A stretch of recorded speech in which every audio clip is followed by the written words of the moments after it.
అదే RTV app వార్తల్ని క్షణాల్లో చదివే అవకాశం ఉంటుంది. ఒక న్యూస్ పేపర్, ఒక టెలివిజన్ ఛానల్ మీ చేతుల్లో ఎప్పుడూ ఉంటాయి. 4 రోజుల క్రితం వచ్చిన తుఫాను కారణంగా ఏర్పడిన నష్టాన్ని పరిశీలించడం కోసం ఈరోజు ఉప్పాడ తీర ప్రాంతానికి విచ్చేయడం జరిగింది. దురదృష్టకరమైన సంఘటన ఏంటంటే, తమ వృత్తిని దైవంగా భావించి వేరే ఏ అవకాశాలున్నా కూడా వాటి మీదకి వెళ్లకుండా తన వృత్తినే నమ్ముకున్న మత్స్యకారుల పైన ప్రకృతి అనేక రకాలుగా ఇబ్బంది పెడుతోంది.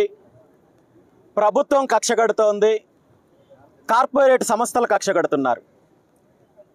ప్రకృతి వైపరీత్యాలు వచ్చినప్పుడు దాన్ని తట్టుకునే శక్తి మత్స్యకారులకు ఉంటుంది, దానికి అలవాటు పడ్డారు. కానీ దీన్ని అడ్డం పెట్టుకొని ప్రభుత్వం ఈరోజు వ్యాపార కోణంలో అవినీతి చేసే కార్యక్రమం చేస్తోంది తప్ప మత్స్యకారులకు కానీ తీర ప్రాంతంలో ఉన్న ప్రజలకు శాశ్వతమైన పరిష్కారాన్ని అందించడంలో కానీ, అదేవిధంగా తుఫాను లాంటివి పరిణామాలు ఏర్పడినప్పుడు దాని ద్వారా ఏదైతే ప్రభుత్వం లెక్కలు చెప్తోందో, జరిగిన నష్టాన్ని ఏ విధంగా అయితే ఎస్టిమేట్ చేస్తున్నారో, ఈ నిధులలో కూడా మళ్ళీ తీవ్రంగా అవినీతి చేసే కార్యక్రమం చేస్తున్నారు.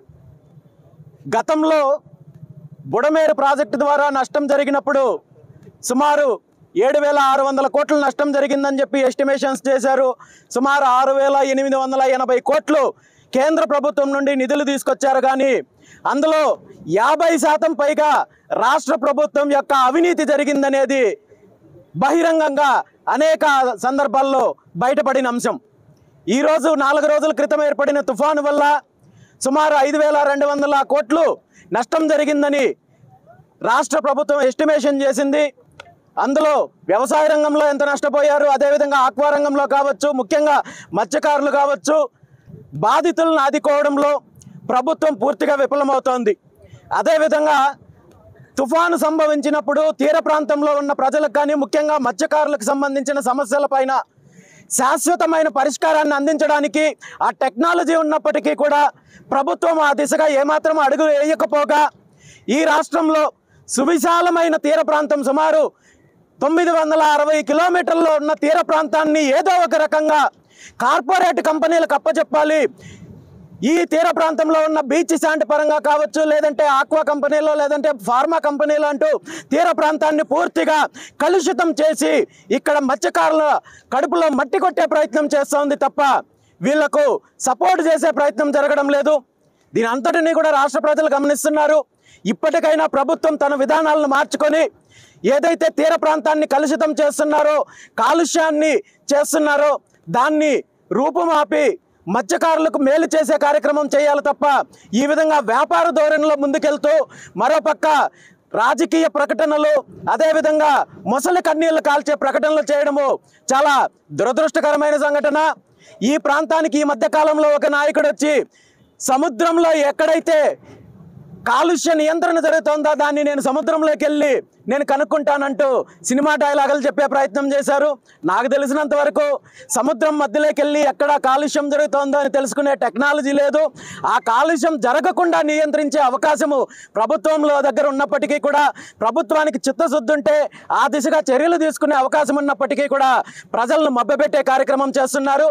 ఏది ఏమైనా దీనికి శాశ్వత పరిష్కారాలు అందించాల్సిన బాధ్యత ప్రభుత్వానికి ఉంది. అదేవిధంగా జరిగిన నష్టానికి ఏదైతే వీళ్ళు ఎస్టిమేషన్ చేస్తున్నారో ఆ బాధితులకు సరైన పద్ధతిలో అందించే బాధ్యత కూడా ప్రభుత్వం తీసుకోవాలని చెప్పి ఈ సందర్భంగా తెలియజేస్తూ, దీనికి కారణము విపత్తులు జరిగినప్పుడు స్థానికంగా నష్టపోతున్న రైతులకు కానీ, మత్స్యకారులకు కానీ, అదేవిధంగా ఏదైతే ప్రాపర్టీస్ నష్టపోతున్నారో వీటన్నిటికీ కూడా ఆదుకోవాలనే దానికంటే కూడా ఈ విపత్తులను అడ్డం పెట్టుకొని ఎంత అవినీతి చేయొచ్చు, ఎన్ని వేల కోట్లు దోపిడీ చేయొచ్చు అనే ఆలోచనతో ప్రభుత్వాలు వెళ్తున్నాయి. కాబట్టి ఈరోజు ఇలాంటి పరిస్థితులు ఉంది. కేవలం ప్రకటనలకు పరిమితం అయ్యి బాధితులను అడ్డం పెట్టుకొని, జరిగిన నష్టాన్ని అడ్డం పెట్టుకొని అవినీతి చేసే కార్యక్రమం చేస్తున్నారు తప్ప నిజంగా బాధితులకు, మత్స్యకారులకు మేలు చేయాలనే ఆలోచన లేదు.